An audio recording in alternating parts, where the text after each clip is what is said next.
Hello, welcome to the Healthy Alternatives podcast. I am Dr. Christine Sauer with DocChristine.com. Today's show is a recording of my radio show of the same name. Enjoy! Good afternoon, this is Dr. Christine Sauer, host of the show Healthy Alternatives, here on 97.5 CIOE FM with live stream on communityradio.ca. every Thursday at 12 noon Atlantic Standard Time. Thanks for tuning in today. In this show, I will talk mostly with guests about all aspects of health, healthcare and wellness, from conventional to alternative and everything in between. My mission for this radio show is to help change people's lives for the better by informing them about different options to get and stay healthy and well, so they can choose for themselves which options might work in their case. And if you feel you are stuck in a dark place, I want to tell you, don't give up. There is a light at the end of the tunnel for you too. Today, I'm very pleased to be with Matthew Perry, a health enthusiast and co-founder and CEO of the Good Crisp Company. Welcome, Matthew. Thank you very much. It's a pleasure to have you here. Where are you and how did you get to make a healthier version of potato chips of all kinds? Yes, I am currently in Boulder, Colorado. I moved here in January with my family from Australia, originally from a beachside little town called Adelaide in South Australia. So that's my background. I got into health and wellness probably about 5 years ago. I've always been in the food space, developing and selling snack foods in Australia and around the world. But as far as my own personal focus on health, that was about 5 years ago, where I just started to feel, the effects of a lifetime of bad eating to some degree. So bloating, fatigue, all of those things. And so went through a journey of trying to work out what foods were affecting me the most. And so reading a lot of the back of food panels and ingredients and cutting lots of things out and found that I certainly had some food intolerances to onion and garlic and dairy to some degree as well. So was looking at all of those things. So that was really one of the keys for me to start looking and reading more about what I was putting in my body. And the other one was as well, I have 3 young daughters. So, looking at the foods that we were giving them and the snacks as parents, especially as new parents, like a lot of people, you become a lot more aware of the food you are eating. And I was looking at the snacks I was giving them, which were the same food that I'd grown up, and thinking, wow, this is still the same food, still the same, all the artificial colors and sugars and all of this stuff in this product. There's got to be better products out there. And definitely there are. And so I was looking into that. But one of the products that I really enjoyed eating as a kid was Pringles and canister chips. And certainly my children enjoyed those as well. And they loved the format of the canister and the chip. But I wasn't happy with the ingredients. So I started looking around for a better option. And I just couldn't find anything. So I thought, well, if this is a problem that I've got, maybe other people have as well. And so I worked with a manufacturer that I knew that could make the product. And we developed a range of canister chips that better suited my preference when it came to the ingredients and the type of product I was giving myself and my children. Wow, that is really amazing. And I know many of my listeners love potato chips, but they're concerned about their health effects. And of course, depending on the diet, they may not be good for you at all if you're on a low-carb diet. But if you are on a more or less regular diet or have to avoid gluten and a little bit of dairy, that's a better option. Yeah, and look, I'm very conscious that our product is a snack product. It's a treat product. It's to have, occasionally, absolutely. We need treats. They're important. They're good motivators and to reward ourselves and our children. So I understand the need for treats, but we just figure, well, if you're going to treat yourself, why not do something that's got better ingredients for you than lots of other brands and certainly other canister chips out there in the market. So don't sacrifice on taste. You don't need to sacrifice on the type of product you're having. but we can help take away some of that guilt and some of those ingredients that you're trying to avoid. I really love that concept, because many people that I talk to that have to be on a dairy or gluten-free especially diet, they sometimes want to snack.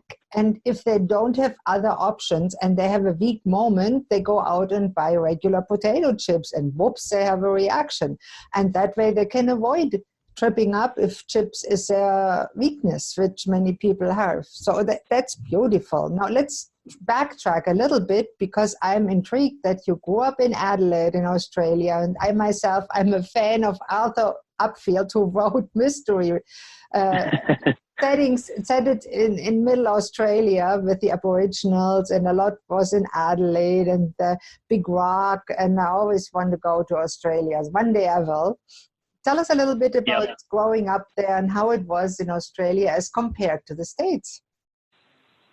Yeah, so I guess, the big difference, especially now living in Denver, which is a landlocked country, our state, should I say, was just growing up by the beach. That was a big part of my childhood, and certainly my children. We would go down to the beach very regularly. So it was a great little town.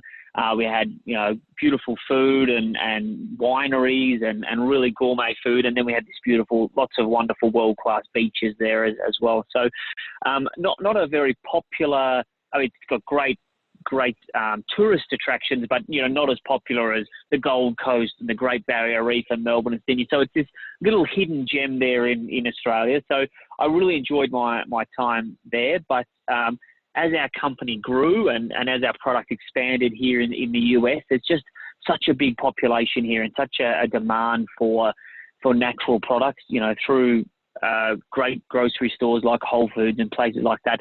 We really started to expand. And so this year, we sold nationally through all Whole Food stores. We sell in all Walmart stores across the country, all 4,000 stores in the gluten-free section there. We sell up into Canada and lots of the groceries up there. So we were starting to build a presence here in North America, and I couldn't continue to run the business from Australia. It was just getting too much, and the time differences were really difficult. And I was up all night and first thing in the morning trying to do calls. So my wife and I made the decision that we would move over here and focus on growing the business here in America. Now, you said you came over, I believe, a few years ago. How many years ago was that?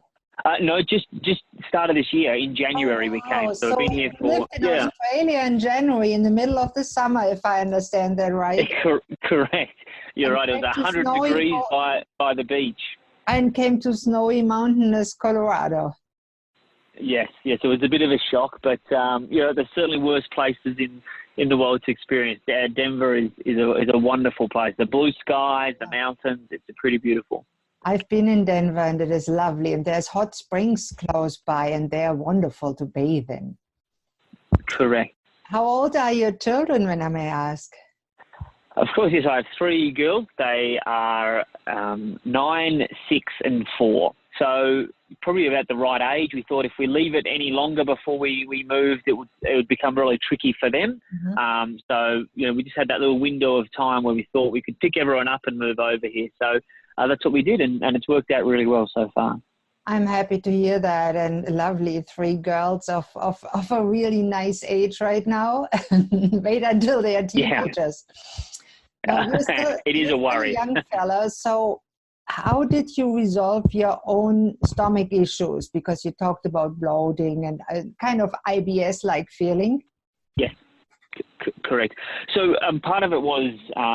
which you may be familiar with, and it is growing here in the US, but bigger in Australia, was the FODMAP diet. So that was, a big part of sort of working through some of the things that were affecting me, working out what my food allergies were. It's quite a strict diet, as you'd be aware. So I didn't stay on that for too long, but that helped did identify a few foods that I needed to stay clear of. And that's probably been the big thing for me, is just knowing those foods that affect me and making sure I avoid them.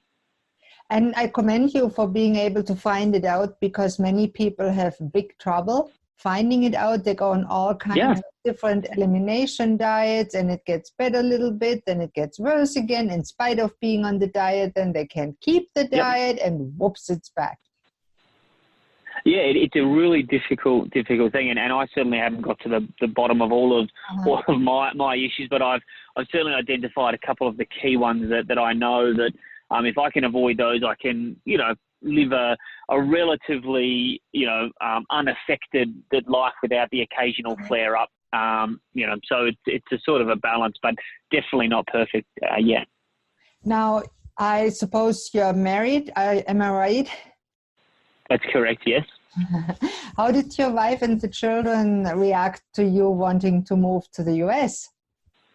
It's quite a move. Yeah, it is quite a move, and they'd never been overseas. So even my wife, so their first plane trip was heading over to the US to live. So look, but it was definitely a decision we made together as a family, and part of it was also, this idea of, look, we could come over here and have a horrible time, and you know what, we'll just come home. That'll be the worst of it, versus we never go, and then we always have this thought in the back of our mind, what would have happened if we had gone? That doubt and that guilt for not giving it a go when we could have. So for me and for my wife, it was worth giving it a go rather than living with that what if for the rest of our lives. I love that decision. I've talked to lots of dying people, and to be honest, nobody said to me, I wish I worked more, I wish I made more money, but they say, I wish I took the risks that I wanted to take and do what I wanted to do. And they regret that sometimes, that they didn't have the courage to take the risks to actually do what they feel is the right thing to do at the moment. Yeah, absolutely. So how difficult was it for you and your family to actually get settled and immigrate into the US? Thankfully, not too bad. So Australia and America have great ties as countries, and have good visa relations. So it's a lot of paperwork, but thankfully quite straightforward. So we're able to get a rolling visa here in the US as long as we've got a job and working for a company. We can come and live here. So thankfully that wasn't too bad. And we all speak the same language. It's adjusting has been relatively easy. It's just really that whole moving away from all of your friends and your family and your network that you've grown up with, and then dropping into the middle of somewhere where you know no one, and having to build up those networks again. So they've been the challenging parts of it, and it's taking us some time. It's been about 7 months now, and we're just starting to feel like we're getting those networks, and we're feeling like we're starting to belong. So, it's exciting. And the children are back in school, which is wonderful. Yeah, correct. So how do they do here in school in the US? Well, I shouldn't say here. I'm in Canada. So Well, so actually at the moment we're homeschooling the girls. So we didn't do that in Australia, but we thought we would do it when we first arrived, just to sort of ease them into it. And also as well, I'm traveling a lot around the country visiting customers, and we thought, look, let's travel together. Let's make the most of this experience and get out and see the country and have experiences that we wouldn't have if we had to sort of have the kids stuck in school all the time. So it's been really good actually. Now, that's wonderful. And really, this is a good point to end the first half of today's broadcast here on 97.5 CIOE FM Community Radio.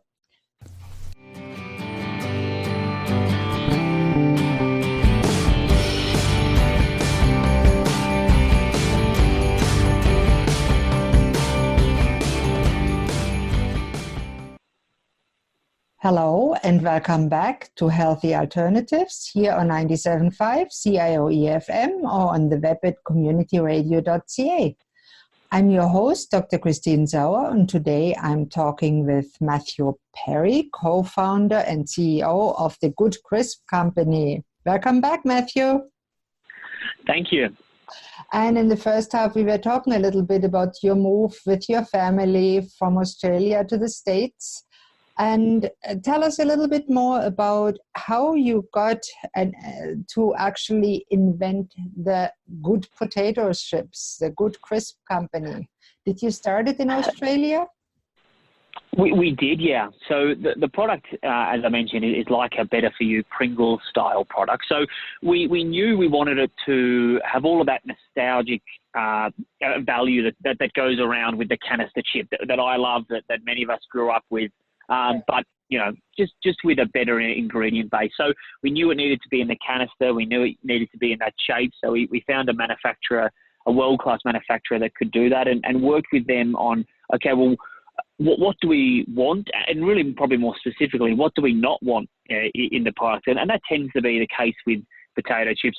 Over time, manufacturers, they get a bit enamored with science and chemicals, and we can do it better than nature, and they start to put all this stuff into the product that should never have been there in the first place. So, straight off, our product is certified gluten-free. Let's talk about what did you not want in your potato chips? Yeah, certainly. So our product is certified gluten-free, and that seems strange for a potato chip because, they should be gluten-free. There's no gluten in potatoes, but Pringles and other brands, they put flour and fillers and other cheaper ingredients in there that aren't gluten-free. So we wanted to make sure that our product was as simple as possible. So we took all of that stuff out. So it's just a higher percentage of potato. We use some tapioca starch to help hold it together. Our product is cooked with palm oil. So we wanted to make sure that we were using sustainable palm oil. So we have fully RSPO certified sustainable palm oil, not only for the plantations we buy it from, but also all of our supply chain is certified as well. So we know exactly where that oil is going and making sure that it is ending up on our product. So that was a big part of it. Yeah. And then when we came to the flavoring, we didn't want to have MSG or artificial flavor enhancers or things like that in our product. So we took all of that out and we just used natural flavorings and certainly no artificial colors or things like that. So that's the core basis of what makes up our product. Now, that's very different from regular potato chips. And many people that need to be gluten-free are not aware that in regular potato chips or Pringles, there are starch in it, wheat, flour is in it. Yes, and all flour, kinds of flavor enhancers like MSG, which is really not good for us. And so I'm pleased to see that you don't put that in. Yes, there's a little bit sugar in it I've seen, but I think you need something as a flavoring, but it's not one of the first ingredients. So I love that. No, in fact, actually, and it is for us a continual progress. So just even on that sugar point, our new, so we've done a new packaging and some new flavor enhancement that comes out in January, and we've taken that sugar out. That was coming a bit from, around the potatoes and the carbohydrates. We've come up with a way to remove that little bit of sugar. So we've taken that out, and it is a continual process. For us, it's a real balance between the two of taste and also better ingredients. And continually we work on that balance. We don't want to be completely, tasteless, but really, really healthy, because what's the point? We're a snack product. But equally, there's no point being really, really healthy if we're full of ingredients that don't align with our customers and my lifestyle. So we continue to work on that balance. And the other side of it, sorry, I forgot to mention as well, is we are certified non-GMO. So we are project verified non-GMO for all of our flavors now as well. And that was an important part coming here to the US as well, to ensure that, we had that covered off for our product. Yeah, and that's very important to many people that don't want to eat genetically modified foods because of the high pesticide content. Do you do any testing for residues in your food or not yet? We do testing on the raw potato flakes that we get in to make sure there's no residue of Roundup or anything like that on our products. Wow, that's amazing nowadays, because Roundup is everywhere and it destroys our gut microbiome.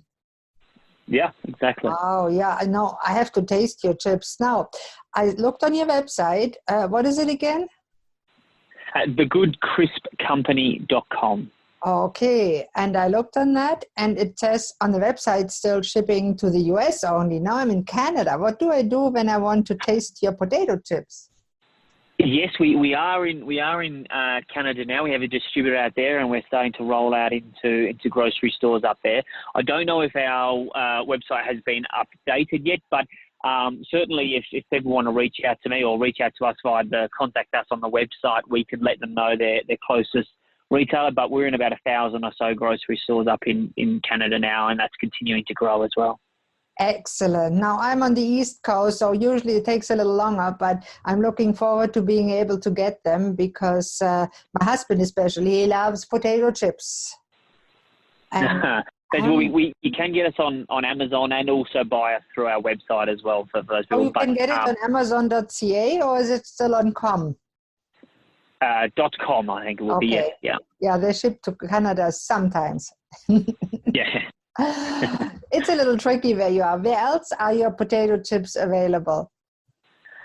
So across the US, we're in over 10,000 grocery stores. So as I mentioned, all Whole Food stores, Walmart in the gluten-free sort of natural food set they've got there. Most natural grocery stores also carry us, and we're starting to get out into more conventional ones as well. So if you are based in the US, we do have a good store locator on our website there. We're also sold back in Australia as well. So yeah, a couple of different countries, but really focusing on North America at the moment.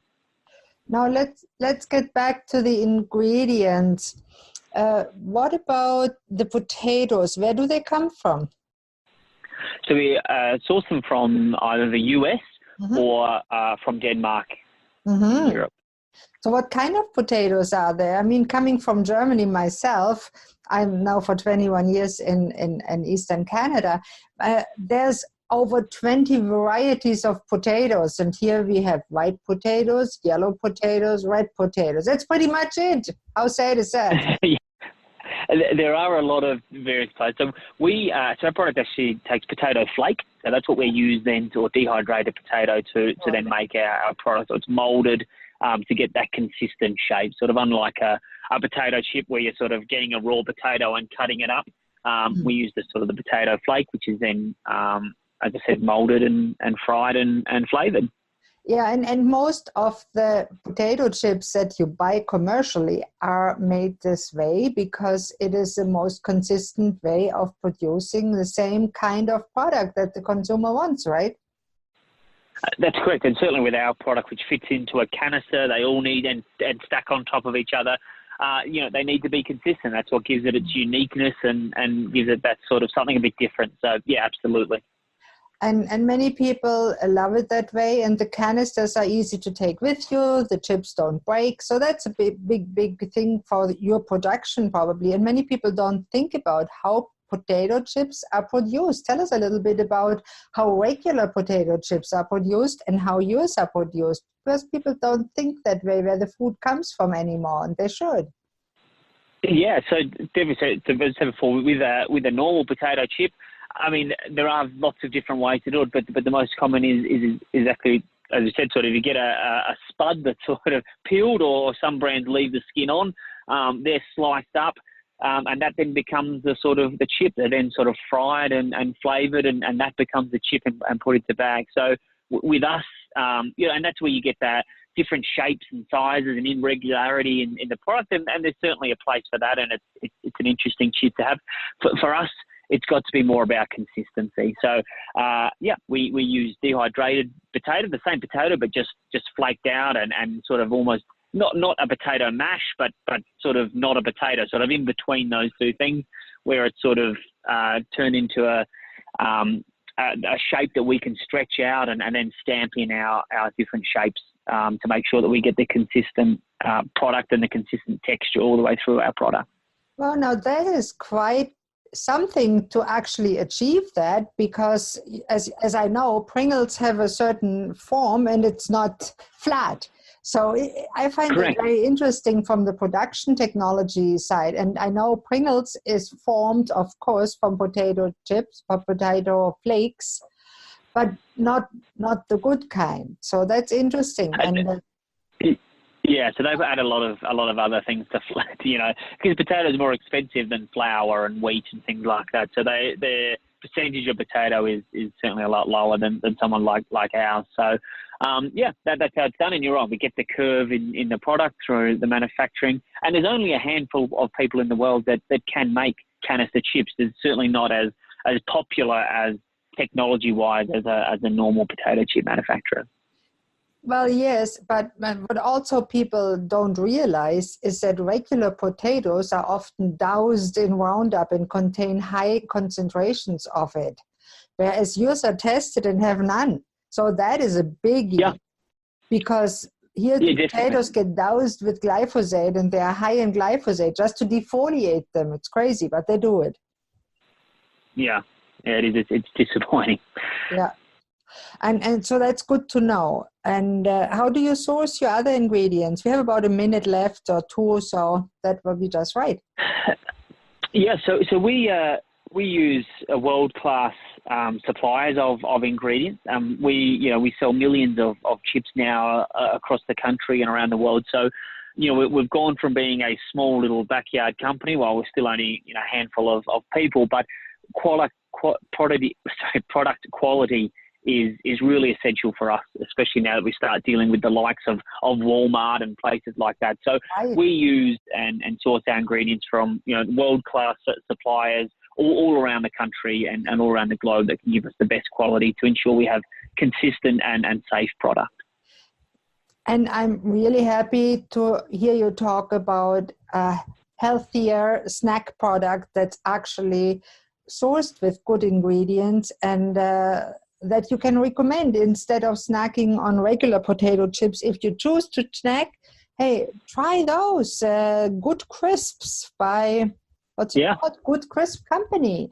And I think that's exactly right. Yeah, it's wonderful. And it was a big pleasure to having you on the show, Matthew. And thank you so much. Thank you very much. I really appreciate it. And that brings me to the end of today's show. Please don't hesitate to contact me with any questions, thoughts, comments, or suggestions. Or if you'd like to contact Matt and forgot the address, my email here is christine@communityradio.ca, or contact me through my website, docchristine.com, and I'm always grateful for feedback. Thank you all for listening to Healthy Alternatives. I'm your host, Dr. Christine Sauer. Tune in next Thursday at noon at 97.5 CIOE FM Community Radio with live stream on communityradio.ca for the next episode. Goodbye and have a great day. Hey, thank you, Matthew. That was great.